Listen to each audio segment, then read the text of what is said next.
بەناوی خی گەورەی میهرەبان سڵاو لە ئێوە بینەرانی خۆشەویست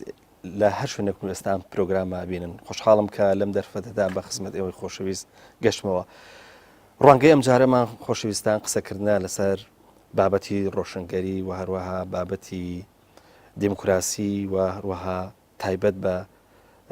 چێلگەی ئاینی واتە ئەم چەمکانە لە ناو چێلگەی ئاینیە چۆن دەسوپەنجان لەگەڵا نەرمەکرێ و هەروەها چۆن مامەڵیان لەگەڵاکرێ. ئێوە ئەزانن کە لە مانجی ڕابردووەواتە لە کۆتایی مانجی نۆدا پلتفۆرمی دابڕان دووەمین کۆنفرانسی خۆی لە شاری سلێمانی لە شاری جوان بەست و هەروەها کۆمەڵک بابەتی تا کۆمەڵک توێژینەوەی سەبارەت بە ڕۆڵی ئاین و پێگەی ئاین و هەروەها و دەرەنجامانی کە ئاین دروستیانەکە و هەروەها ئەو بەرمەبنای ئاین و هەروەها لە کۆمەلگای چۆنەکەوێتەوە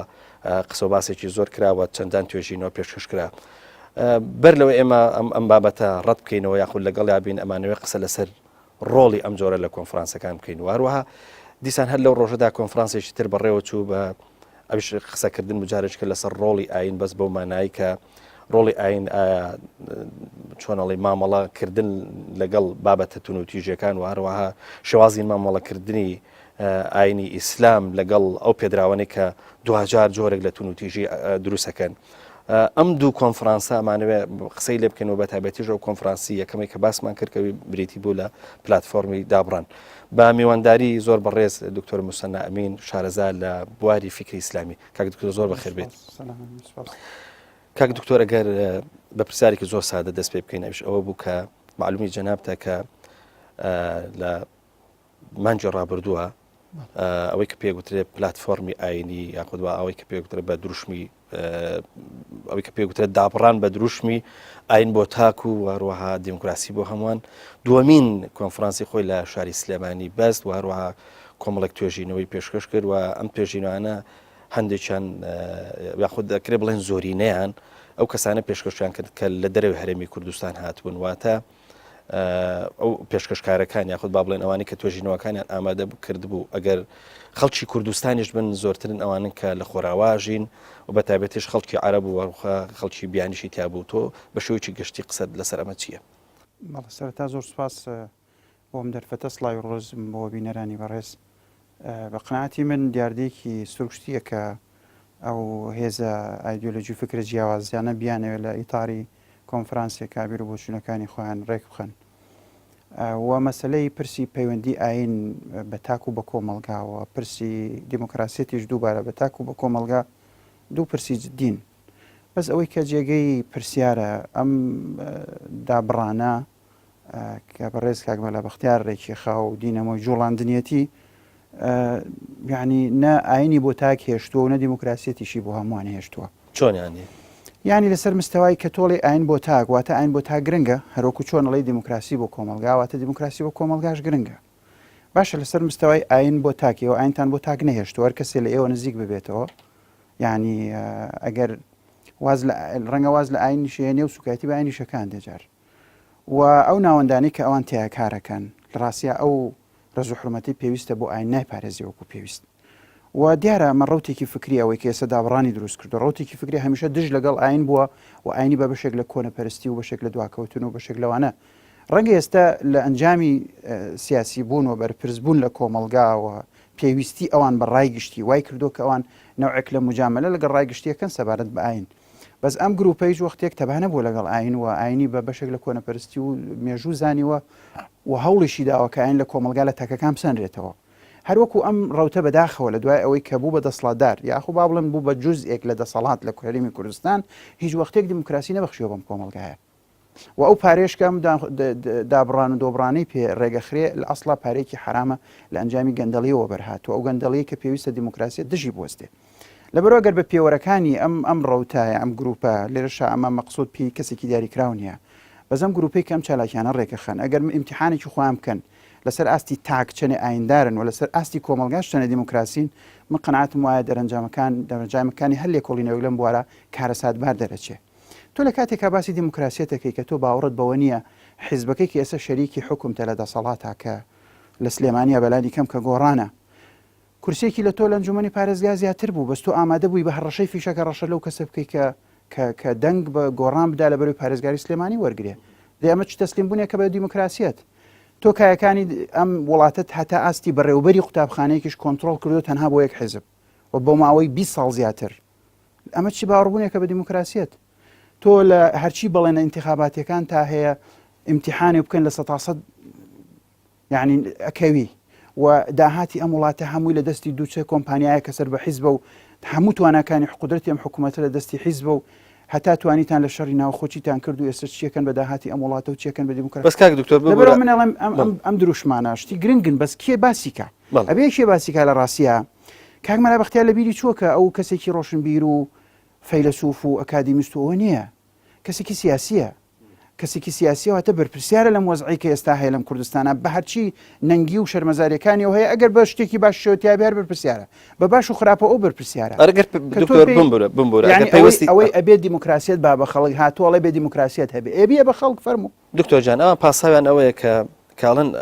ئاین بۆ تاک واتە ئاین لە ئێستاە نەک بۆ تاک نیە بەڵکو ڕوبەرێکی گەورەی داپۆشیەوە و هەروەها توانێتی هەموو مەساحەکە داگیر بکە و ئەو قەنەعەتە دروست بووە ئەگەر بێت و ئاین جارێککە ئەو شانسی لێ نەسێنرێتەوە واتە لە هەموو جونگەکانی ژیان نەسێنرێتەوە بگرێت ببەخشێتەوە بە تاک تۆ ناتوانانی دیموکراسیت بەرقەرارکەی یاە خود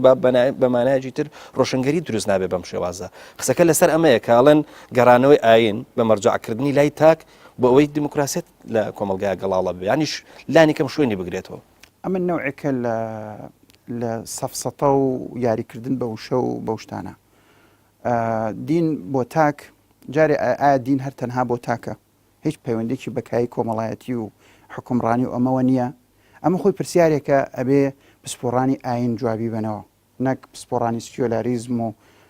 هەر پسپۆڕی هەر بوارێکی تر ئەبێ ئاین ناسان جوابی ئەوە بنەوە کە ئاین بۆ کۆمەلگاشە تەنها بۆ تاکە پاشان لە دەرەوەی تاک کۆمەلگا وجودی هەیە بەس دکتۆر قسە لەسەر ئەوەیە سۆسیۆلۆژیش دەتوانێت قسە لەسەر ئاین بکە لە ڕوانگە سۆسیۆلۆژی ئەو لە ڕوانگەی دەرکەوتەکانی ئاین لە کۆمەلگا قسەی لەسەرەکە ناتوانێت قسە لە خودی ئاین بکە کە ئاین ئەمە لە ئاینات چیە وەکو ئاین ناسی ئاین نازە بە قسەی لەسەر بکە کۆمەڵناس باسی کۆمەڵناسەکە باسی کۆمەڵایەتیەکە باسی دەرکەوتنی ئاینەکە لە شێوازی لە ڕێکخراوە کۆمەڵایەتیەکانە بەڵام ئەوەی کە پێویستە وەڵامیەوە بات و ئاین بۆ تاکە ئەوە زانانی ئاینن ئاین ناسانن پاشان ئەگەر کۆمەلگای هەموو تاکەکانی ئایندار بوون ئەکرێ کۆمەلگاکە بەبێ ئاین دەرچێ بۆ دەرەنجام هەمووی ئەم کۆمەلگایە لەم تاکانە کۆ نەبوونەتەوە پاشان ئاین بۆ تاک کەس گرفتی لەوە نیە ئاین بۆ تاکە بەڵام لەرەنجامە ئەم ئاینە ئەبێ بۆ کۆمەلگاش بچون کە پێگاتی ئەم کۆمەلگای لەو تاکانە کۆ بێتەوە دوایەوە ئاین دژە لەگەڵ دیموکراسیەتە تاوەکو ئاین بەرینە دەرەوەی دیموکراسیەت ینی ئەمە خۆی کۆمەڵێک موسەلەماتن لە مێشکی ئەم جۆرە کەسانە کۆمەڵە گریمانی پێشوەختن بڕیاریان لەسەرداوە بڕیوانێتەوە ئەجیناگەربەی بە مۆزوعی مناقەشەی بکەی ئەبێ بڵێ ئاین تەبایە لەگەڵ دیموکراسیەت یا تەبانیە ئەی لەگەڵ ڕۆشنگەریە دکتۆر چونکە ئێمە زانین کە باس لە ڕۆشنگەریە کرێەوەتە بە سنتەرکردنەوەی جارێکی عەقڵی ئینسان ینی ئەی تەبایی لەگەڵ ڕۆشنگەریە چۆن ئەمەش جوانە ئێستا گەر تۆ باس لەوە بکەی عەقڵی ئینسان پانتایی عەقڵی ئینسان چەندێکە بەرامبەر بە ئاین و ئاین چ ڕۆڵێکی هەیە لەگەڵ عەقڵی مرۆڤ ئێمە زانانی گەورەی ئێمە یعنی زانانی فکری ئیسلامی لە هەموو زانەکان بلای بن تەمێ بگرە لەم پڕتا غەزالی هەتا هەموو زانانی تا شاتیبی تا هەموو باسیەوەکەن کە عەقڵ و ئاین وەکو چاو و ڕووناکی وایە چاو بەبێ ڕووناکی نابینێ وە ڕووناکیش بەبێ چاو ینی تاواکەری یەکترین لەبەرەوە ئەم پەیوەندیە خوڵقی ئەم پەیوەندی کێشەی خوڵقێنراوی نێوان عەقڵ و ئاین لە ڕاستیا وجودی نییە تەنها وجودی هەیە لە کۆمەڵێک فۆرمی ئاینی کە پرێتی لە خوزەعبەلات و خورافات و شتی بێمەعنا و بیدعە و یعنی شتێکە پەیوەندی بە جەوهری ئاینەوە نیە و لە ئاینەوە بەرهەم نەهاتووە هەیە هەندێک فۆرمی ئاینی هەیە دواکەوتویە هەندێک فۆرمی ئاینی هەیە کۆنەپەرستیە هەندێک فۆرمی ئاینی هەیە تیرۆریستیە ئەوانە بەسەوە فۆرمێکە لە ئاین بەرهەمێنەوە بەس ئاین خۆی ئەوە نییە لەبەرەوە ئەگەر تۆ باسی کرۆکی ئاین خۆی بکەی وەکو ئاین وەکو ئەو ئیسلامی کە ئێمە لای مەزهبەکان ئەیناسین شافعی و ئەبوو حەنیفە و مالیک و ئەمەی کە زانانی گەورەی ئێمەی لە وڵاتە بەرهەمێناوە هەر لە مەحی و پیرەمێرد و نالی و بێخود و مەلای گەورە کۆیە و فڵان فڵان ئەمانەی بەرهەمهێناوە ئەمانە ئەو ئاینە نین کە دژبێ لەگەڵ عەقڵ و ئەمە و ئاینە نییە کە دژە لەگەڵ کۆمەلگا و ئەمە ئاینە نییە کە دژە لەگەڵ دیموکراسیەت ئێستا دیموکراسی ترین حیزبەکانی کوردستان ئیسلامیەکانن ئەمە حقیقەتێکە وەرە زانایەک بێنە بە پێوەری دیموکراسی ئەم حیزبانە بپێوێ بزانە چه حیزبێکیان بە قەی ئیسلامیەکان باوەڕی بە گۆڕینەوە دەسەڵاتەیە چه حیزبێکیان بە قەی ئیسلامیەکان باوەڕی بە ئەوە هەیە کە فعلەن شەفافیەت هەبێ چی بە قەی کوردستان باوەڕێ کە بەشداری هەموو کۆمەلگا لە حکومڕانی بەشدار بێ کێ بە قەیوان باوەڕی بە مافی دکتۆر جان لە نزیکی ئەمە هێزی تری ژەژی بە ناوی داعش و بچۆنەڵی ئیدعایەکی گەورەی ئەوە کە گەڕانەوەی خلافەت و لەسەر دەستی ئەم دروستە بێ و هەروەها ئەو هێزێکە کە زۆر پابەندە بە ئاین ینی خۆ قسەکردن ئەگەر لەسەر ڕۆڵی ئاین بێ ڕاستە بەم دیوەژیان دۆستیە هەیە بەس بخسێکی گەورە خۆ ڕقێکی گەور و دڵڕقێکی گەورەش لە لای هێزێکی وەکو داعش بەناوی ئاینەوە ژیت ئەمە شتێکی سروشتیە ئێستا بە مەلابەختیار بڵێ مەسەلەن وەکو نمونە باسی ئەو بەڕێزەکەم بڵێ کۆمۆنیستی کرێکاری چۆنن من چیڵێم بە داعشە ژەواڵێ بە ئەوان وڵێوانە نوێنەرایەتی چەپ ناکەنەوەوانە نوێنەرایەتی دیموکراسیت ناکەنەوەوانە نوێنەرایەتی ئەوە ناکەنەوە لە مێژوو ئاژین و کۆنەپەرست نەچین ئێ باشە خۆ بۆچی ئەمە تێناگا لەوەی کە ئیسلامیەکیش ئەم جیاوازی هەبێ لەگەڵ کابرایەکی داعش دەرەنجام ئەوەی کە ئیسلام بناسێ بەسناسینێکی زۆر سەرەتایی ناپسپۆڕیش فەرقی گەورەی ئیسلام و فەرقی گەورەی داعش ئەزانێت چییە داعش گروپێکی مەرگخوازی کۆمەڵکوژی تاریکی یعنی تونڕەوی نەخۆشە هەر نەخۆشە نازانێت بۆ خۆی بژی چ جای ژیان ببەخشێ بە کۆمەلگا ینی کابرا هاتوو خۆ بتەقێنێتەوە نهاتوە بژی ئەسڵان نهاتوو کۆمەلگا بژێنێ القرآن فرمي أيها الذين آمنوا استجيبوا لله وللرسول إذا دعاكم لما يحييكم نقل ما يميتكم يعني والله من خواب يغمر بدنا وكبانك تانا كابو اشتيك أتان جيني جيان تان بيه بخشي ولكم في القصاص حياة يعني قصاص بو أويك حياة دروس ببي يعني خوا أولم دنيا حياة دروس ببي بوكم القا خوا فرمي ولمن خاف مقام ربي جنتان جنتك لو دنيا جنتك لم دنيا خوا بو مهاتو ديني ناردو جنتك لم دنيا دروس ببي إن جا جنتك كتر لو دنيا لبرو أمرك خوازي ورش كجي وتاريك عقلي وإنجا خو داعش لمسلمان ودس بيكا لنا مسلمان شاء لسنية ودس بيكا بكشتن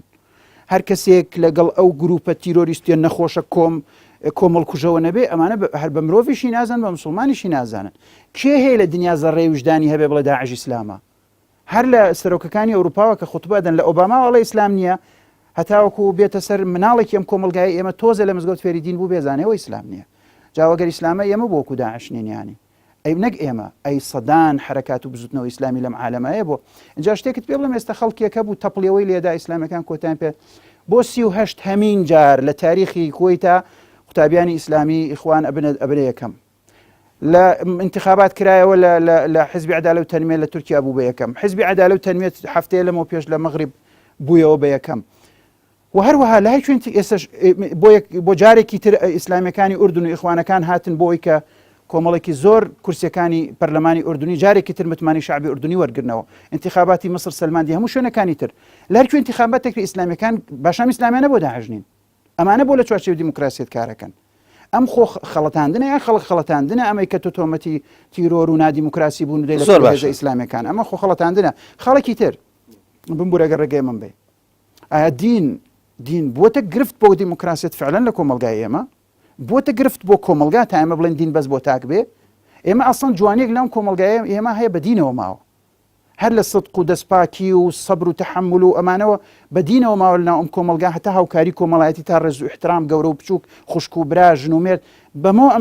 ئەم کۆمەلگای ئێمە بەختەوەرێکی ماوە کە هەیەی ئایا دین بووەتە گرفتێکی حەقیقی ئایا ئێمە تیۆقراتێتمان هەیە پاپایەکمان هەیە بەناوی خۆ قسە بکە و ڕێگە بگرێ لەوەی کە هیچ کەسێکی تر بەناوی ئاینەوە بتوانێت قسە بکە یا بڕیارێکی هەبێت لە کۆمەلگا ئێمە باسی ئەومان کردووە کە بێ مەسەلەن ڕیژدارێکی مێزەرە بەسەر هین بێ مهەیمن بێ لەسەر دەسەڵاتی سیاسی هەر بڕیارێک ئەودایە بێ بڵێ بەڵێ ئێمە باوەڕمان بەم سیۆقراتێت و کەهنوتە هەیە هەتاوەکو تۆ بێ بڵێ ئێمە پرسی دیموکراسیەتە ئێمە خۆمان لە هەموو کەس زیاتر لە ناو حیزبەکانیشا دیموکراسی ترین لە خەڵکی تر و بۆ کۆمەلگاش دیموکراسیەتمان زیاتر قبوڵە و هیچ وەختێ باوەڕمان بە سیۆقراتێت و حکمی دینی بەو معنا کەهنوتیەی کە لە ئەزمونەکانی چرخەناوە ڕاستەکانە یا لە هەندێک ئەزمونە ئێستاش ماوە پەیڕەویەکرێم باوەڕمان بە منیە بۆیە ئێستا کە تۆ وا پیشان بدەیت کە ئەنەهو دین بۆتە بەربەست نەخێر ئەسڵەن دین پایەکانی دیموکراسیەت ئەچەسپێنێ لە کۆمەلگا و چۆنش ئەیچەسپێنێ بە شێوازێک کە لە ناو ناخی کۆمەلگاوە دیموکراسیەت بۆ هێنێتەوە بە کولتوری خۆی نەک بە کولتوری هاوردەکراو بەڵام تۆ بێی بڵێ دیموکراسیەت یعنی سیکۆلاریستی دیموکراسیەت یعنی ئەو عقلانەتی کە دینی لەسەر دین قسەی هەیە سیکلۆرستی ینی ئەو لیبرالیزمەی کە لەگەڵ بەعزێ لە بنەما کۆمەڵایەتەکانی ئێمەشا پێچەوانەیە هەیە یا ئەمە قبول کە لەگەڵ ینی دیموکراسیت قبول کە بە هەموو ئەمانەوە یا کەواتە تۆ قبول نییە ئەمە خەڵک خەڵەتاندن و چاواشەکردنە دیموکراسیت هیچ پەیوەندێکی بە لیبرالیزمەوە نییە بە معنای فەلسەفی لە بەتابەت لیبرالیزمی کۆمەڵایەتی و ڕاستە لەگەڵ لیبرالیزم تێکەڵبوونێکیان هەیە هیچ پەیوەندێکی ڕاستەوە خۆی بە ئەلمانیەتەوە نییە دیموکراسیت ئەو میکانیزمەیە کە ئیرادەی زۆرینەی کۆمەلگا پیشانەدا و ئەمە هیچ پەیوەندێکی بۆ نیە ئەم زۆرینەی کۆمەلگای ئایندارەیە بێ ئاینە بوزەیە یا مەسیحیە یەهودیە مولحیدە تەنها ئیرادەیە کە بۆ زۆرینەی ئیرادەی ئەم کۆمەلگایە ئەم گەلە خۆی بێ حکمی خۆی بکەواتە ئەو کەڵکانی کە حکمیەکەن ئەبێ هەڵبژێراوی ئەم گەلە بن و بێ دەرفەتی یەکسان بخرێتە بەردەمیان ئەمە بریتە لە دیموکراسی شتێکی تر نییە. کاک دکتۆر ئەمێ سەرنجت بۆ چۆنەڵی سەرەتای وتارەکەی کاک مەلا بەختیار لە کردنەوەی کۆنفرانسەکەدا ڕابکێشم کە زۆر بە دەنجی بەرز و بەڕاشکایی وتی سەرڕای هەڕەشە و گوڕەشەی عەقڵە چەق بەستۆکانی دوژمنانی دموکراسی هەروەها سەرباری وەرنەبوونەوەی زۆرینەی سەرکردەی حیزبە سیاسیە ئەلمانیاویەکان و وا چاوەڕوان بوون لە دوای یەکەمین کۆنفرانسەوە دابڕان لە ڕۆشنگەریدا ببڕون و ڕووناکبیری و ڕۆشنگەران لەم لەمەلانە هاوچەرخە دموکراسیە بسڵەمێنەوە بەڵام بە پێچەوانەی بۆچوونی ئەوان دابڕان خەرمان بەرەکەت. پێدوانیە لەو لەحزەیە کە ئێمە پێمان وایە ئەم جۆرە تەسەورکردنە لە ناو چێلگەی ئاینەوە و دروستکردنی ئەم جۆرە لە فۆبیای ئاینی و دروستکردنی ئەم جۆرە لە ترسی ئاینی لە ناو چێلگە ئاینەکە شتێکی نامۆیە بەڵام ئەمە نابێتە تەحداهاکی گەورە بەم شێوە ینی تەسەوری ئەوە بکە هەتا گلەیە لە سەرکردەی حیزبە ئەلمانەکانی تریش لەوەی کە تەسەوریان وابووە کە ئەمە کۆتایی بێ و هەروەها ئەمە توانای ژیانکردنی نابێت لە کۆمەلگای ئەمە بەڵام لەگەڵ ئەوەشا خەرمان بەرەکەت. خۆی کاک مەلا بەختیار بەعزی قساکە دوایش خۆی تۆقێنێ یعنی واتەوە هەمەکە کە خەڵکێکی زۆر دژایەتیەکەن و کۆمەڵی قەزێژە وروزێنە لە ڕووی فەلسەفی و بەهای زۆر بەهاداریان هەیە ئەو ژەوەیە گۆشتی بەراز خۆشتریا گۆشتی حشتر ئەمە یەکێ بوو لەو بابەتە زۆر فەلسەفی قوڵانەی کە کاک مەلا بەختیار لە دابڕانی دووهەمە لە دۆبڕانەکەی پێشوە پێشنیاری کرد و بۆ هۆی ئەوەی کە کۆمەڵک لە زانیان قسەی لەسەر بکەن و جگە لە کۆمەڵە دەستەواژەشتی تریشی بەکارهێنا هەستی خەڵکی برینار کرد و دایمەن خۆی خستۆتە حاڵەتی سڕاع لەگەڵ کۆمەلگا. ئێمە بەشێکی گرنگی ئەم ئیسلامیانەین بە حیزبەکەی من و ئەوەی جەنابیشتەوە هیچ گرفتێکمان لەگەڵەوە نییە بە عەقلانیت قسە بکە ڕۆشنگەری هەبێ بابەتە فەلسەفی و ئاینەکان بخرێنە بەرباس و لێ کۆڵینەوەی زیندوی منطقی و بەڵام قسەکەمانەوەیە کێشە حەقیقەکانی ئەم میلەتەی ئێمە چییە؟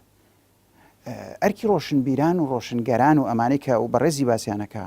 ئەرکیانەوە نییە ئێستا بربنەوەی کە بیسەلمێنن گۆشتی بەراز خۆشترە لە گۆشتی حشتر لە کاتێکا میلەتی ئێمە چاوی بڕێتەوەی دەوڵەت بێ لە کاتێکا میلەتی ئێمە ئەبێ شەرم کا سیاسیەکی وەکو کاک مەلا بەختیار لە کاتێکا میلەتی ئێمە ڕوبع موچەی نییە وەری بگرێ شیری نییە بۆ مناڵەکانی پێشمەرگە فرمێز بە چاویایە لە بەرجەم کامێرا ئەگریڵێ چوارمان کرێینم نەیاوە شەرم نییە بۆ کاک مەلا بەختیار بێدانیشێ پارە لە شاری جوان خەرجکالەوەی کە ناشکرێ ئەمە بە بەربەستی ئەوەی کە مەسەلەن بۆ منەگەر بە قسەکە ئاوا بکەین ئایا بەجددی ئێمە کاک مەلا بەختیار وەکو کەسایەتی ڕەتەکەینەوە کە کەسایەتی سیاسی یاخود ئەو شێوە مامەڵەکردنە ئەو لەبەرەوەی خۆی خسۆتە پێشەنگی ئەم قافڵەیە و خۆی بەدامەزرێنەری و ئیلهام بەخشی ئەم کۆمەڵە و پارەبەخشی ئەم کۆمەڵە ژەزانێ کاک مەلا بەختیار ئەگەر تێبینی بکەی هەر لە وتاری ئەم جارەی دابڕانە لە ناو وتارەکە تەحکومی لەوە کرد کێ لەسەر چ کورسیە دانیشێ فڵان کەس بخەنە سەر کورسەکەی کاک جەوهەر نازام چی لەسەر ستێجەکەش یان و کە من لەوێ نەبووم بەس بۆیان گێڕامەوە وتیان کە خەڵک قسەیە کرد ئەو بڕیارەیە کێ قسەیەکە و چەند دەقە قسەیەکە کێ بیکا و کێ نەیکا تۆ ناتوانانی دیموکراسیت لە بەڕێوەبردننی کۆنفرانسەکە تا پەیڕەوی لێ بکەی کە ئەویش بەوەی کە ڕێز بگری لە دەسڵاتی ئەو کەسانی کە ئەم پرسانت پێبەخشیون تۆ لە کۆ دیموکراسەتی بە کۆمەلگا دوای 20 ساڵ ئێمە چاوەڕێن کاک مەلا بەختیار دیموکراسیتمان باتێ بۆی دەستی ماچکەین کاکە نییە دیموکراسیەتی چی کام دیموکراسیەتە ئێستا تۆ شەڕەکە لە دیموکراسیەتەکە بکەمەی پێچە ئاینەکە دوای ئاینە گرفتنیە بۆ ئەو دیموکراسیەتی تۆ باسی ئەمە دیموکراسیەت نییە ئێستا من و تۆ قسە لەسەر تەنانەت کەسایەتی ئەویشەکەین ئەم پێڵێن ئازادی قسەکردن دوای ئەوەی ئەو قسەی کردووە ئێمە قسە لەسەر ڕێگەمان بە خۆمان ناوە کەمە قسە لەسەر قسەکانی بکەین خۆی ئێمە ئێستا قسە بە کاک مەلا بەختیار ناڵێن بەس ئەوەی پێڵێن ئەڵێن ئەم کۆمەلگایە چاوەڕوانێکی تری لە سیاسیەکانی ئەم کۆمەلگایە هەیە ئەم جۆرە کاری کە جەناب و ئەیکەی ئەمە کاری هین نییە ئەمە کاری ئەرکی کەسێکی سیاسی نییە. ئەمە لێ بێڕە بۆ لێبگەڕێ بۆ مامۆستانی زانکۆ کادیمیستەکان زانایانی هەموو بوارەکان بێن لە هەموو بوارەکانی خۆیانە کۆنگرە ببەستن. من مەبەستمەوە نییە کە بڵێم ئێستا مادەم کێشەی ئابووری هەیە با ئێمە هیچ جۆرە کۆنگرە و کۆنفرانسێکمان نەبێ لە نا بەس ئەوەیشی کاک مەلا بەختیار نییە. ئەتوانە لە پشتی پەردەوە بێ بۆ ئەم مەسئلانەش بەڵام خۆی بێتە ڕوو و بێت قەزیە وجودیە گەورەکانی بە گۆشتی بەراز و حشترەوە ببەسێتەوە و ئەوەی لەبیر چێکە مێلێت ئێمە قینەکی دوایەوە دوژمنێ بۆ وەهمی بۆ خۆی دانێ کۆنە پەرستەکان چیەکان ئەوانەی کە نازام چاویان بەچی هەڵنایە پێویست ناکات دوژمنە بۆ خۆ بسازیانی. ئێمە برای توێن لەم کۆمەلگای ئاژین ئیسلام گەراکان ئەخەیتە پاڵ کۆنە پەرستەکانی کۆمەلگا ئەم لوغەتە ڕەدیئە تاکەی کۆتایی پێ نایە. ئەگەر قەرارە کۆنەپەرستی هەیە وەرە با من و تۆ بێکەوە وەرە بەیەکەوە دژایەتی بکەین و اینجا کۆنەپەرست معنای چیە لە لای تۆ؟ اینجا کۆنەپەرستی کۆمەڵایەتی یانی چی؟ یعنی ئەگەر کەسێک باوەڕی بە شەرەف و ناموسە بێ نمونە ئەمە ئەبێ بە کۆنەپەرست ڕێزە تەقالیدی کۆمەلگاکەی خۆی بگرێ ئەبێ بە کۆنەپەرست یعنی با چەمکەکان جوان مانا بکەین دوای ئەوەرە با من و تۆ لە سەنگەرێک کابین بۆ دژبەیەکتری بین. ناتوانانی مشترکات بۆ توانین لە بواری سیاسی مشترکاتم لەگەڵ بدۆزیتەوە بۆ ناتوانانی لە بواری فکری مشترکاتم. کاک دکتۆر ئەگەر قسە لەسەر ڕێسانس و یاخود با بڵێن ئەوەی قسە لەسەر ڕێسانس و ڕۆشنگەریە خۆی ئێمە ئەزانین کە لە خۆراواژ سەرەتا لە چاکسازی ئاینی و دەستی پێ کردووە واتە هەر لە ناو چێلگە ئاینیەکان مەسەلەن بۆن منە قەشەکان دەستیان بەم چاکسازی کردو واتە ئەو سەرەتایی کە زۆر جا داواکرێت کە بگەینە ڕێسانس و جۆرێک لە ڕۆشنگەری بەبێ لە غیابی مەسەلەن بۆن منە ئاینە ئەمە کۆ ئاکرێت لە بەتابەتی ناو چێلگە ئێمەینەوەی ئیسلامیەکانەوەیان دەست پێ کردووە.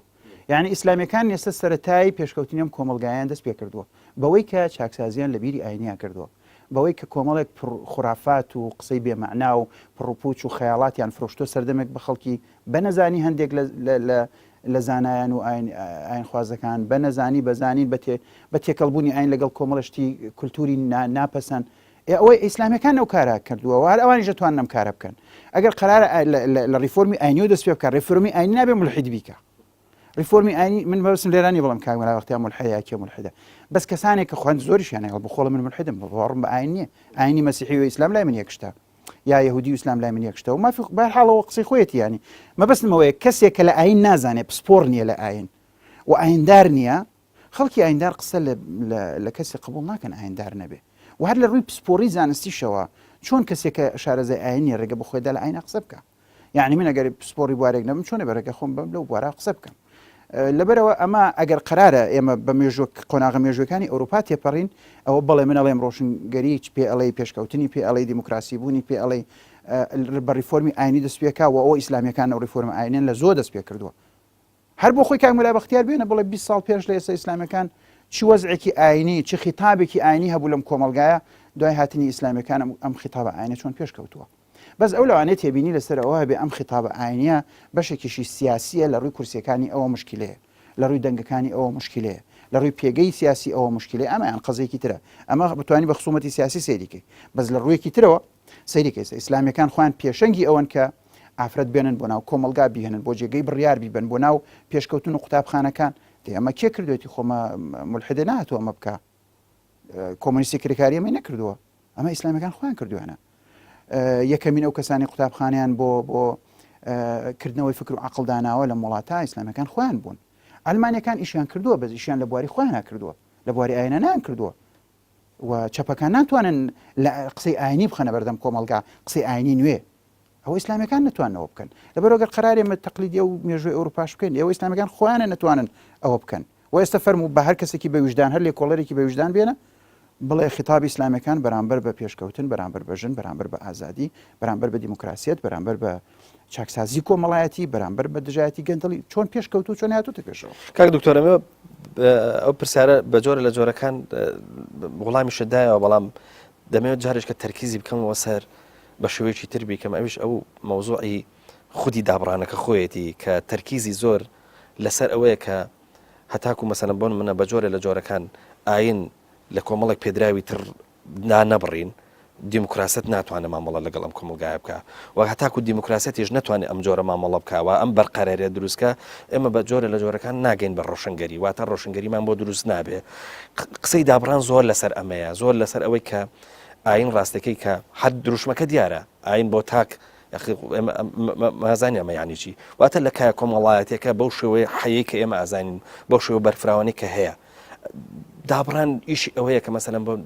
بتوانێت بە جۆرە لە جۆرەکان ئەم دابڕانە دروستکە یات واتە ئەو شانسە گەورەی کە ئێستا ئاین لە کۆمەلگای کوردیا هەیەی و ڕۆڵی لە تەواوی جومەکانی ژیانی ئینسانی ئێمە هەیە لە دنیای ئێمە هەیە ئەو شانسە وەرگێتەوە بۆ ئەوەی جارێککەش ڕۆشنگەری دروست ببێتەوە ئەم قسەی من ئەمەوێ ینی بە تەرکیز وەڵامی بیتەوە ئەگەر دابڕان بەم شکڵی تێبگەین کە ئاین دابڕین لە کۆمەلگا یا ئاین دابڕین لە کایەکانی دموکراسیەت یا ئەمە دابڕان نییە ئەمە دوابڕان و دۆبڕانە ئەمە دابڕان ئەسەن وشەیەکی هەڵەیە لە ڕووی فەلسەفەی علمەوە غەڵەتە لە ڕووی فکر و غەڵەتە بۆ دابڕان ینی قەتعکردنی شتێک لە شتێک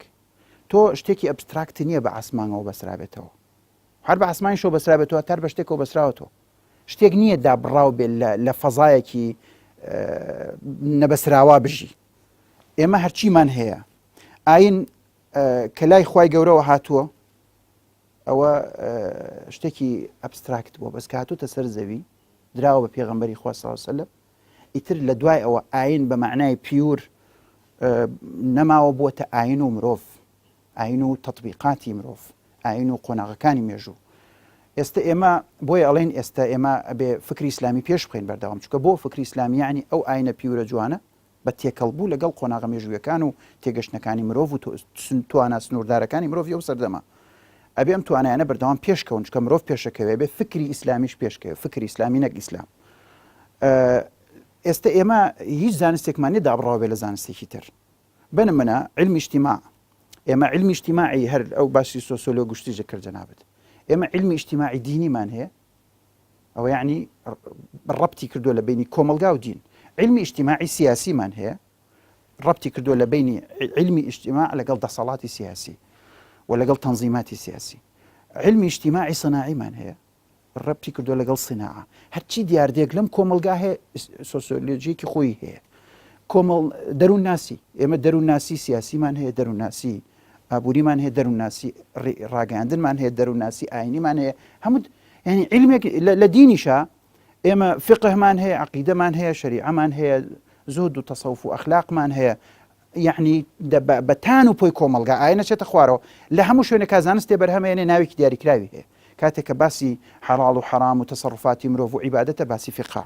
کاتێک کە باسی جیهانبینی ئینسانە باسی فکری ئیسلامیە کاتێک باسی بیر و باوەڕەکانە باسی عەقیدەی ئیسلامیە کاتێک باسی پەروەردە و تربیە و زوهد و ئەخلاق و تەسەوف و باسی ئەوەیە یعنی هیچ زانستێک نییە ئەبستراکت بە ئاسمانەوە هەڵدرابێ بە ئاسمانەوە وەستابێ هەمووی پەیوەندی هەیە دا ئەبڕی لە چی دا ئەبڕی لە مێژوو ئەوەی مێژووی نەبێ ئایندەشی نییە ئەمڕۆشی نییە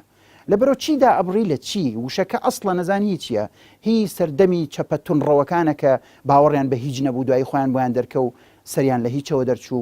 دەیان کۆمەلگاشیان خستە هیچەوە دەرەنجام سەیری کارچی کۆمەلگاکانە لەگەڵ ئەو چەپە تونڕەوانە ژیاون ئێستا نە ئابووریان هێنە دیموکراسیەتیان هێنە ژیانیان هێنە تەکنۆلۆژیان هەیە لە داماوترین و بەدبەختترین وەزعاژین هەمیشە باسییان لە دابڕانەکە دابڕی لە چی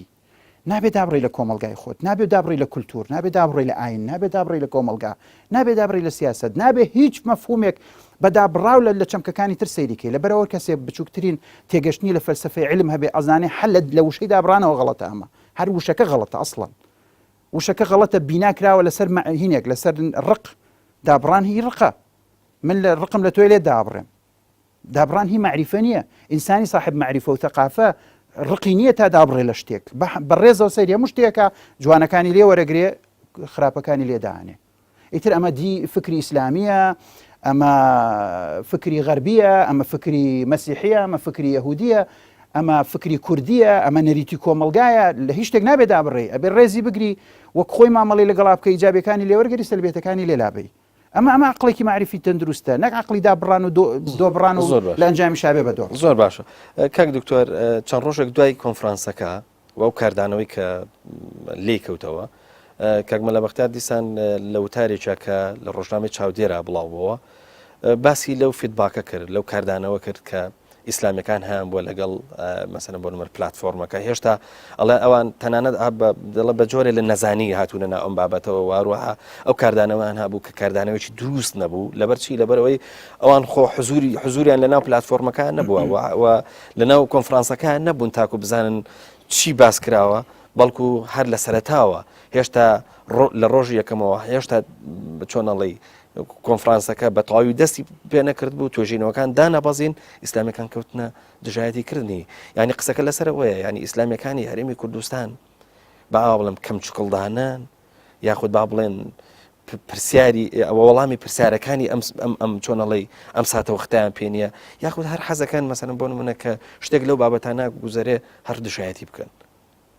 ناگەر خۆی ئەم حاڵەتە حاڵەتێکی تەندروست بواە ئەبواە بابەتێکی وەکو پرسیار نەگوەکو بڕیار بەخستایەتە بەردەست کۆمەڵی ڕۆشنبیری جیاواز وەکو چۆن لەم پەڕۆپەڕی دنیاوە بیرمەندان و ڕۆشنبیرانی هەموو تیار و ڕۆتەکانی بان کردووە با کۆمەڵک لە ڕۆتی ئیسلامیەکانیشی بان کردایە چوە قەراروانیە تۆ بڕیارێک هەبێ دیفاعی لێ بکە یا ئایدۆلۆژیایەکی دەبێ هەرچەنە بڕیاروانی ئەوە وایە مشکلەکەی ئەو دابڕانە ئەوەیە ئایدۆلۆژیایەکی هەیە شەڕی بۆکە ئەگینا ئەوە ئەو بیویستایە وەکو سیاسیەک خزمەت بە ڕۆشنبیری کۆمەلگا بکە خزمەت بە دیالۆگی ئەم کۆمەلگایە بکە لێک تێگەشتن بکە توانی کۆمەڵک ڕۆشنبیری ئیسلامی و غەیر ئیسلامی و چەپ و ڕاست و لیبرالیست و هەمووی بێنە تێکەڵی کە بڵێ بابەتێکەکە مناقەشەیکەن بابەتەکە جدی بێ ینی حەقیقی بێ ئەویش ئەوەیە باسی ئەین و باسی دیموکراسیەت پاشان وایە ئەو لێکۆڵینەوەش ئەو ڕوون کردایە تۆ کامن بابەتە بۆم کۆمەلگایە گرنگە وسە کێشەی بۆ کۆمەلگا دروست کردووە من ئێستا لە هەموو ئەلمانی و مولحیدێکیش ئەم وڵاتەژە پرسم ئەوەی کێشەی بۆ ئەم وڵاتی ئێمە دروست کردو ئاینیان نەبوونی ئاینیان نەبوونی دیموکراسیەت یا هەردووکیان ئەمە نەتوانم بڵێم ئاین هەیە ئەوەی کە گرفتی حەقیقی بۆ ئەم کۆمەلگایە دروست کردو نەبوونی دیموکراسیەتە ئەوەی کە بەلا بەختیار خۆی شخصی لێ بپرسە خۆی و حیزبەکەشی طبعا ئەوان بەتەنیانە هەموو حیزبانی کە بەشدار بوون لە حکومڕانی کوردستان بە پارتیشەوە بۆشەوە بەڵام دەسڵات ئەوان بەشێکی گرنگی نیوەی تاوانی نەبوونی دیموکراسیەتەکەوێتە ئەستۆی کاگمەلا بەختیار و حیزبەکەی پێویست ناکە ئێستا ئەو بێ لێرە وا تەسویرەکە بکە کە ئەنەهو لە بەرەوەی ئاین لەم کۆمەلگا هەیە لە بەرەوەی ئیسلامیەکان لەم کۆمەلگایە هەن بۆیە دیموکراسی لەم کۆمەلگایانە کاکە کوێی نەبوونی دیموکراسیەت ئیسلامیەکان ڕێگرن لێ کوێی کای ئەم کۆمەلگای ئیسلامی کۆنتترۆلی کردەوە و نایڵە دیموکراسی ببێ کوێی ئەمە قەمە پرسیارە جدیەکەیە بەس ئەو خیتابێکە لەو هینا باسکرا چەند لێ کۆڵینەوە لەوێ باسکراوە لەسەرەوەی کە دیموکراسی لەم کۆمەلگایانە کاگمەلا بەختیار تەحملەکە من باحسێکی بۆ بێنم بیسەلمێنێ خۆی و حیزبەکەشی چەندە بەرپرسیارن لە نەبوونی دیموکراسیەت لە وڵاتە ئامادەیە کۆنفرانسێکی وا بگرێ کە پسپۆرانی ئەم وڵاتە بێن شەرحیکەن چۆن دیموکراسیەت کوژراوە لە وڵاتاوە و سەرنگون کراوە لێرەوە بێن شەڕەکە بە ئاین بفرۆشین خیتابەکانمان هەموو باسی ئیسلامگەرا و کۆنەپەرست و بەس کاک دکتۆر خوا ببوورە بە ئەم پرسیارەم لەبیر نەچێت ئەوش ئەوەیە کە ئیسلامیەکان تەحەفوزێکی زۆریان هەیە حتا لەسەر دەستەواژی لەسەر چەمچی دیموکراسیەت ینی ئەوە نابێت بە پاساوی ئەوەی کە تاکو ئێستا کە لە لای ئیسلامیەکان قسەکرد لەسەرەوەیە تاکو ئێستاگە تەحەفوزشان نەبێت دکتۆر نەهاتون قسەی خۆیان لەسەر دیموکراسیەت بکەم بەو مانای کە بگوترێ هاوسەنجێک خود هەمە هەنجێک لە نێوانی دیموکراسیەت و لە نێوانی ئاینا هەیە با بڵێن ئەمەش غیابە ینی ئەم غیابەش نەبووە بەمای ئەوەی کە کۆمەڵک کەس بیکەن بە پاساوە بێن قسە لەسەرەوە بکەن کە دیموکراسیەت و ئاین دووشتی جیاوازن یاخود با بڵێن بەدیلی یەکترین ئەم تعریفە ئیسلامیەکان بۆ بەخۆیان نان کردووە ناڕۆشنیەک هەبووە دەربارەی چەمکی دیموکراسیەت لای هەندێک لە ئیسلامیەکان لە قۆناغێکە بەڵام دواتر ئەو هەڵوێستە گۆڕاوە لە ئەنجامی تێنەگەیشتنی قوڵی هەندێک لە ئیسلامیەکان سەبارەت بە دیموکراسیەت احتیمالە لە قۆناغێکە هەڵوێستێکیان لەسەری بوو بێ و ئێستاش احتیمالە هەندێک لە ئیسلامیەکانی تێبینێکیان هەبێت لەسەر دیموکراسیەت بەس ئەمە مانایوانەیە ئیسلامیەکان دژی دیموکراسیەتن پاشان ئیسە ئەوانش بۆ خۆیان کە هەلا ئەساس دش بە دیموکراسیەتن ئەوەنەی شەڕ لەگەڵ وەهم و لەفزێکاکەن ئەوەنە شەڕ لەگەڵ واقعەکان ناکەن چونکە ئێسارە و ئیسلامی بانکە پێی بڵێ ئێمە پێویستە چۆن ئەم کۆمەڵگایە بەرین بەڕێوە ئەوشەی دیموکراسیەکە نەبێ لەگەڵ تۆ ڕەنگە جیاواز بێ لە باقی شتەکانی تر هەر باسیەوە کاکە تۆ باسی دکتۆر بیرمان نەچێت هەندێک بە ئاینی ئەزانن واتە تەسەورەکەن کە دیموکراسیەت لە جێوەی ئالیەتی مامەڵەکردن بێ ئالەتی حکومڕانی بێ ئەوان تەسەورەکەن کە دیموکراسیەت هەر بێ بە بەدیلی ئاین واتە تاکو یعنی ئەو لەحزەی کە دیموکراسیەت بەرقەرارە واتە ئەو لەحزەی کە ئاین ڕۆڵی نامێنێ ئەمە پرسیارێکی گرنگە ڕگەم بەی تۆزێک شەرحی کەم لەسەرەوەی کە فعلا ناڕوونیەک هەیە سەبارەت دیموکراسیەت هەندێک ئیسلامی هەیە تا ئێستش قسەی لە مشکلی هەیە لەگەڵ ئەم وشەیە طبعا بە دڵنیاییشەوە هۆکارەکە ئەوە نیە کە ئاین مووقفی هەیە لە دیموکراسیەت بڵکوۆیە ئەم بەڕێزە باش تێنەگەشتۆ لە دیموکراسیەت چییە و ئەبێت چۆن پراکتیزە بکرێت لە کۆمەلگای ئێمە. دیموکراسیەت میکانیزمی حکومڕانیە. دیموکراسیەت یعنی حکمی گەل، حکمی زۆرینەی گەل، حکمی میلەت، واتە میلەتێک خۆی بە ئیرادەی ئازادی خۆی بە هەڵبژاردننی ئازادی خۆی حکمڕانەکانی خۆی هەڵبژێرێەوە و چاودێریشیانەکە لە ڕێی پەرلەمانی هەڵبژێراوەکەی و محاسبەشیانەکە لە سەرکاریشیان لادا و لە دوای 4-5 ساڵێکی تریش نخبەیەکی جارێتر بەدەنگدان ئیمتیحانی ئەو کەسانەکە و دەرفەتی یەکسان هەیە لە بەرەوەی کە ئازادی ڕادەربڕین هەبێ، ئازادی دروستکردنی حیزبی سیاسی هەبێ و کۆمەلگا خۆی بە ئازاد تعبیر لە ڕێی خۆی بکە. ئەمە جەوهری دیموکراسیەتە. شوێی ئەمە پێچوانەیە لەگەڵ ئیسلام. ئەسڵەن لە ڕۆژی یەکەمی وفاتی پێغەمبەری خوا صلی الله علیه وسلم مسلمانان بە هەڵبژاردن ئەبوو بەکریان داناوە، دواتریش خەلیفەکانی تر. ئەم هەڵبژاردنش لەو سەردەما وە کۆڵبژاردننی پەرلەمانی ئێستاوا بووە، چۆن ئێمە سەرۆکۆمار لە عێراق ئێستا بە هەڵبژاردننی پەرلەمانە. من 100,000 کردنیان پێداوم، ڕۆشتم لە پەرلەمان بوومەتە نوێنەری خەڵک، ئێستا من دەنگەدەم بە سەرۆکی کۆمار لە جیاتی ئەو 100,000. کاتی خۆشی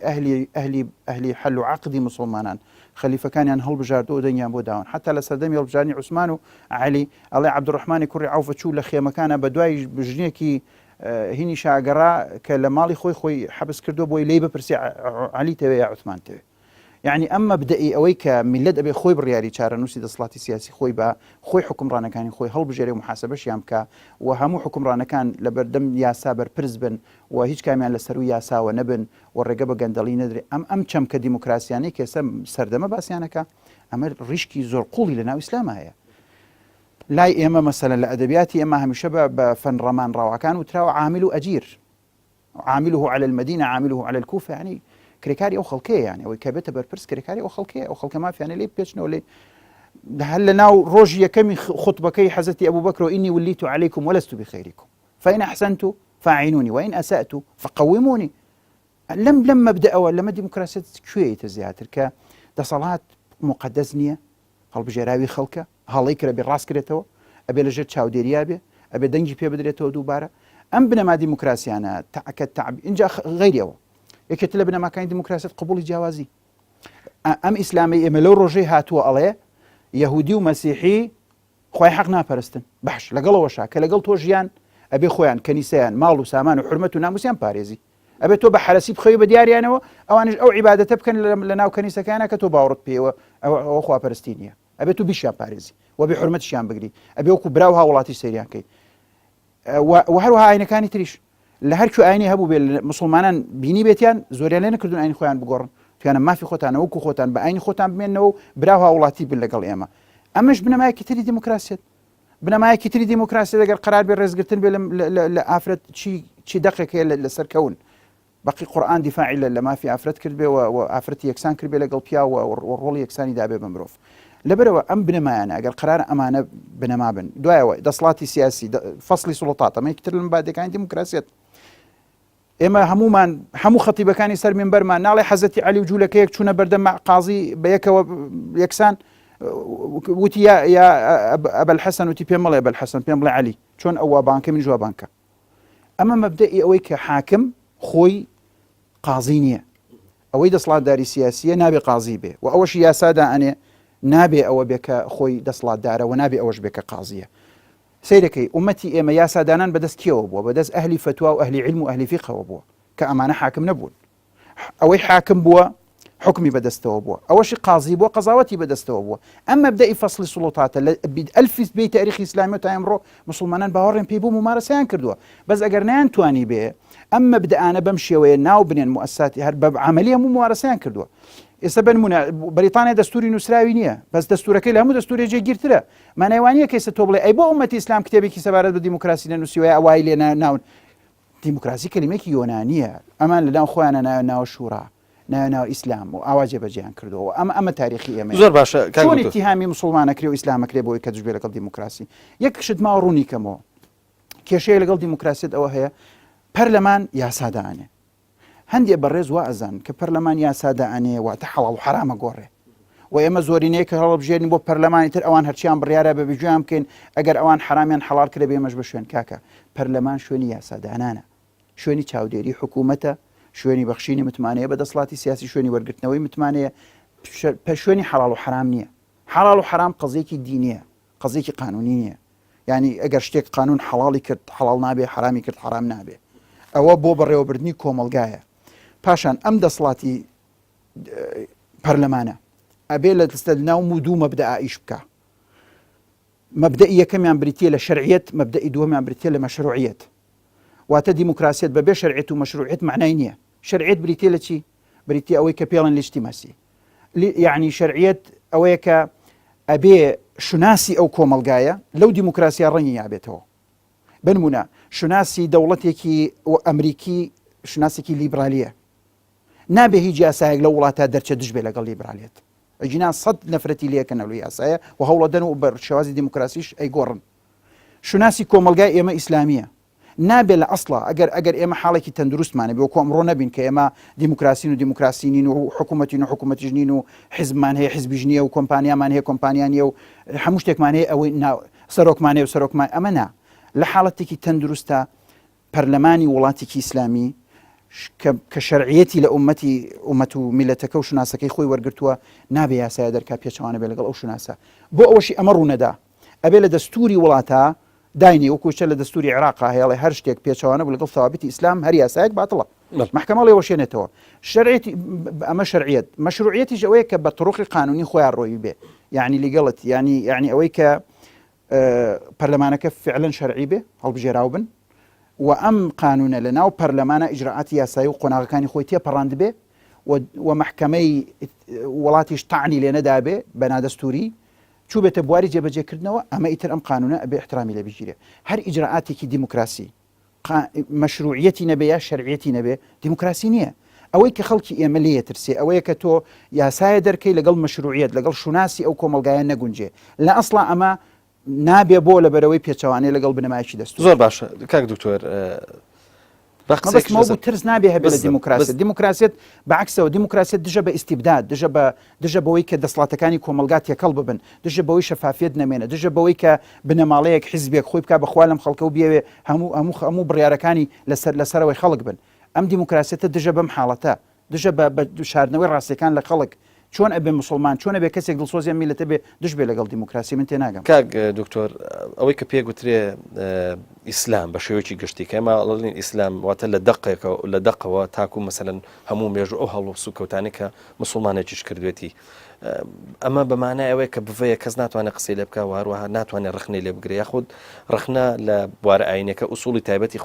خۆی هەیە کە جەنابەت ڕوونت کردەوە کە بێ ئەندازەیەک پسپۆڕێتی تیابێ بەوەی کە ڕاستەکەی ینی ڕخنەکە شوێنی خۆی بپێکچێ. قسەکردن لەسەر ئەوەیە کە زۆر کەس وا تەسەورەکە کە ئیسلام بە هەموو کەلەپورەکەیەوە واتە لە دەقەوە وتمان تاکو مێژوو تاکو هەموو هەڵسوکەوتەکانی کە لە ناو مێژووە ڕوویانداوە هەموو ئەمانە ناکرێ ڕخنا لێ بگیرێەوە ناکرێ قسەیان لەبارەوە بکرێ. قسەکە لەسەر ئەوەیە ینی بە حەق و نەحەق تۆ نابێ ڕخنە بگری. نا ئەسڵی نییە. قورئانی ئێمە پڕە لە ڕخنەی ئەهلی کتاب دەهری و ملحدەکان حتى لەسەر وجودی خوا. وضرب لنا مثلا ونسي خلقه قال من يحيي العظام وهي رميم. هاتوا لخزمة بيغمبر صلى الله عليه وسلم ئاوای کردوتێنی ئام ئێسقانە بتروکەوە کە زووی کاتو يعني ئەم زوونبوونەوەی ئێوە باسیەکەن جێی باوەڕ نییە. لەوە بیگرە کە يعني خەڵک باوەڕی بەخوا و بە زوونبوونەوە شتی وانە بووە هاتووە لە خزمەت پێغەمبەر صلی الله عليه وسلم باسی کردو جوابی داوەتەوە تێگەیاندووە هەتا ئەوەی کە پێغەمبەر صلی الله عليه وسلم جنێوی پێدراوە ئەمە ساحرامە شاعرامە جادوگەرامە ئەوەیە هەتا هەمووان هەمووی لە قورئانە تۆمار کراون. قورئانە فەرمی قل هاتوا برهانكم إن كنتم صادقين. ورن بەڵگەتان بێنە نەگەرێەوە ڕاستەکەن. ورن با قسە بکەین. تعالوا إلى كلمة سواء بيننا وبينكم. ورن با ڕێگەی یەکسان بدۆزینەوە لەگەڵ یەکتری. ورن با گفتوگۆ بکەین. ورن بەڵگەکانتان بێنن. لەبەرەوە ئیسلام هیچ وەختێ دژ بە ڕەخنە نییە. بەس مەسەلەیەک هەیە. ڕەخنەگرتن لەگەڵ سوکایەتی کردن یەک شتی بەسیتی فەرقە لە بینیانە. تۆ بێ ڕەخنە بگری بۆ ئەوەی کە تێبگەی ڕەخنە بگری بۆ ئەوەی بەرامبەرەکە و تێبگەێنی ئەمە شتێکی ڕەوایە شتێکی بابەتی و مۆزوعیە. بەڵام ئەبێ بە وەسیلەی بابەتی و مۆزوعی خۆی بکرێ. بەڵام بێی ڕەخنەگرتنەکە و بخەیتە ئیتاری سوکایەتی ئەمە لە هیچ یاسایەکی دنیا قبوڵ نییە. ئەخر چێ ئەو سوکایەتی دیارەکە بنمونە ئێستا لە ئەوروپا تۆ بڕۆ ڕەخنە لە مسلمانە بگرەکە بۆنی سوکایەتی لێ بێ ڕەخنەکەت لە ئیسلام بۆنی سوکایەتی و ڕەگەزپەرستی لێ بێ یەکسەر محکوم ببی بە قانون. ئەتوانێت کاتی لێ بکە حکومێکی گەورەش لەسەر درێ هیچ جۆرە ئاماژەیەکی سوکایەتی عنسوریەت ڕەگەزپەرستی گاڵتە پێکردن بە شوناس و هەویەت و ئاینی خەڵک لە هیچ یاسایەکی محتەرەمی دنیا ڕێگە پێدراو نییە نە لە ئەمریکا نە لە ئەوروپا نە لە هیچ شوێنێکی دنیا ئەمەی کە هەندێک لە مێرد مناڵ و هەندێک لە خەڵکی تونڕە و هەندێک لە ئەمە ئەیکەن بەرامبەر بە ئاین و بە ئاینی نەتەوەکەی خۆیان ئەمە نەک قبول نییە ئەمە لە هیچ شوێنێکی دنیا قبول نییە ناچێتە بواری حڕێتی تعبیرەوە ئەمە بەڵام ڕخنەگرتن وەکو ڕخنە من ئەو بەڕێزەی کە قرار بوو منازەرەی لەگەڵ بکەم لە NRT ئێستاش خەڵکێک ێرەم پرسیارم لێکا بۆ کردان و بۆ نەتان کرد من پێم وت بەڕێزم یەکەم ڕۆژی ڕەمەزانە ئەگەر ئامادەی ڕێز لە ئاینی مسلمانان بگرێت لە هەستی مسلمانان هەست وشەیە بەکارنێنی کە ینی هەستیان برینارکە ئەمە من لەگەڵە دانیشم ئامادەم ئەگەر ئامادەنی ئیلتیزام بەوە بکەی ئێمە ئەچین تەسجیلی ئەم منازەرەیەکەین من و تۆ لی ناقرتێنین برایانی NRT وەکو پسپۆڕ ئەیانکەین ئەو شوێنەی پێویستی بە تووتێکە تووتێکی بخەنە سەر ئەوەی پێویستی بە قرتاندێکە بیخەنە سەری بۆ ئەوەی کە من و تۆ نین ملیۆنەها خەڵکی مسلمان کە گوێی لەم قسەیە هەیە هەستی برینارکەین و من دەرفەت بۆ تۆ دروستکەم قسە بە ئیسلام بڵێ یا قسە بە محەممەد بڵێ صلی الله عليه وسلم کە پیرۆزە لەم و مقدسە لە ئاینی ئێمە و لە دڵی ئەو خەڵکە مسلمانی کە لێرە گوێ لە من و تۆ ئەگرێ با ئەوان بیبڕن ئەگەر هەر قبول ناکەی هەرچیت ئەوێ ئەیکەین وەکو خۆتیش قسە بکە چیش ئەڵێ ئێڵێ بەس تۆمارێکەکەین دوایە چین لە یوتیوب لایەکەنەوە لە یوتیوب ئەو کاتە پیرەمێرد و پیرەپیاوێکە لە یەکەم ڕۆژی ڕەمەزانە بڕۆژۆ گوێ لە من و تۆ ناگری حساب و مەزاجی تێکچێ هەست بە سوکایەتی پێ بکە ئەو کەسە کێ پێویستی بەوە بوو ئەڕوا لە یوتیوب گوێ لێ ئەگرێ کەسی ڕۆشنبیر و کەسی ئەوەی کە پێویستی بەوە بێ ئەچێ گوێ لێ ئەگرێ ئەگەر نا تەسجیلی ناکەین وەرە من و تۆ ڕێنە قاعەیەک سەدان خەڵک دعوەتەکەین بە هەرچی زمانی قسەکەی من ئامادەم لەگەڵ گفتوگۆ بکەم ئەوتی نەخێر ئەبێ لە NRT بێ ئەبێ تووتی نەبێ ڕاستەوە خۆ بێ ئەبێ هەرچیش ئەڵێم بە کەیفی خۆمە ئێڵێم پێوتم کاکەمە تۆ هاتووی من بەکارێنی بۆ سوکاتی بە ئاین کەی تۆ من بمبورە تۆ هیچ نەبی دۆڕێنی بەزم زۆرتم نەبی دۆڕێنم و من ڕێگە بە تۆ نادەم بێ بڵێ محەممەد تیرۆریستە و نازام قورآن ئەوەیە و چی گۆنەپەرستیە و چی نەفامیە و چی ئەوەیە من ڕێگە شتانە بە تۆ نادەم بە زۆرە بە بابەتی من و تۆ حیوارەکەین ئەم وژە و کەلیمات و سەواژانە بەکارمێنە گفتوگوی ڕێک و پێکەکەی زۆر باش کاک دکتۆر لەبەرەوە من عەفوم کار ئەم جوملەیە بڵێم کاتم زۆر کەمماوە ببر نار جوملەیەکە بڵێم سوکایەتی کردن وروژاندنی ئەم شتانە بەدەر لە باب مەوزوعی بوون ئەمە ناتوان هیچ کەسێ ناتوانێت ئەمە قبول بکە بەڵام بڕخنەگرتن ئاساییە تۆ بڵێ وەرە بۆم بسەلمێنە خوا هەیە من باوەڕم وایە نییە وەرە بۆم بسەلمێنە باوەڕم وایە ڕۆژوبوونەوە نییە باوەڕم وایە محەممەد ڕەنگە خۆی ئەمەی دروست کرد بێ والعیاذ بالله وەرە بی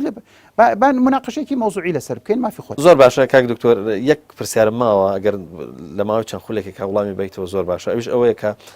لە هەمان ڕۆژەواتە لە ڕۆژی 22 مانگی نوێە لە های کریست دیسان کۆنفرانسێکی تر بەڕێوە چوو بەڵام ئەم کۆنفرانسە ئەوەی کە پێگوترێ پەیمانگای زانستی ئیسلامیەکان و لەگەڵ گۆڤاری خاڵ و واروە سنتەری زەهاوی سەرپەرشتیانە کرد ئەمە کۆمەڵێک توێژینەوەی پێشکەش کرد کە مامۆسایانی ئاینی تا بەشدار بوون ئەوانش دیسان قسەکردیان بوو لەسەر ڕۆڵی ئاین و واروەها ئەو شانسەی کە ئاین هەیەی بۆ بەکارهێنانی بۆ مەسەلە تونوتیژویەکان و بە بابەتی تەکفیری و دوورخستنەوەی ئاین لە ئەم پێدراوانە قسەکردن لێرەوە پێمان ناڵێکە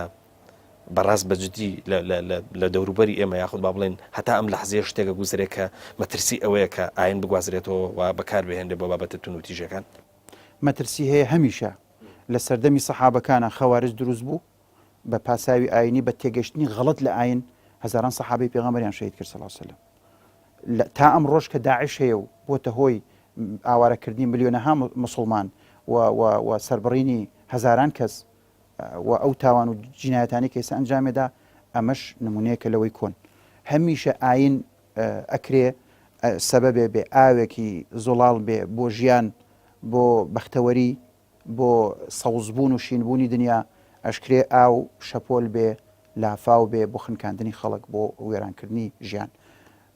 بەڵام ئەمە مێنێتە سەر چی ئەوەی کە ئێمە چۆن سوود لە ئاین وەرەگرین و ئاین لەگەڵ ئاینا چۆن مامەڵاکەین چۆن ئاو بەکارێنین بۆی کە ئەو ئاومان خلچێنێ یا بمان ژێنێ ئەکرێک خەڵکانێک هەبن بەوەی کە لەبەری خۆیان عەقلیەن و دەرونیان نەخۆشن